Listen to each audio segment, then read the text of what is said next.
DCC bank ಅಧ್ಯಕ್ಷ ಉಪಾಧ್ಯಕ್ಷ ಚುನಾವಣೆಯ ಕಾವು ರಂಗೇರಿದ್ದು ಶಾಸಕ ಲಕ್ಷ್ಮಣ್ ಸವದಿ ಅವರ ಸದಾಶಿವನಗರದ ನಿವಾಸಕ್ಕೆ ಮಾಜಿ ಸಂಸದ ರಮೇಶ್ ಕತ್ತಿ ಸೋಮವಾರ ಆಗಮಿಸಿ ಮಹತ್ವದ ಸಭೆಯಲ್ಲಿ ಭಾಗಿಯಾಗಿದ್ದರು.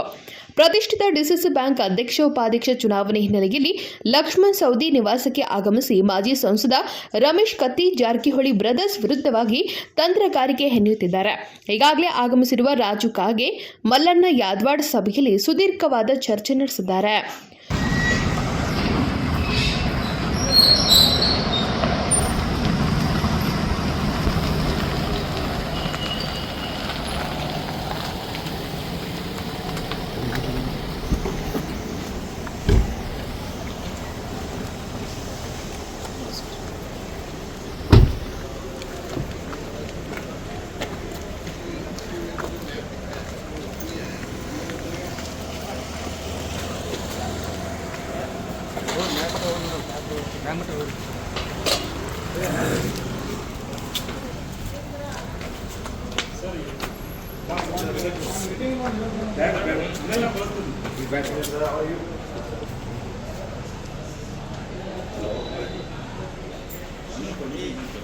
Vinod Kolkar, KMM Kannada news, Belagavi.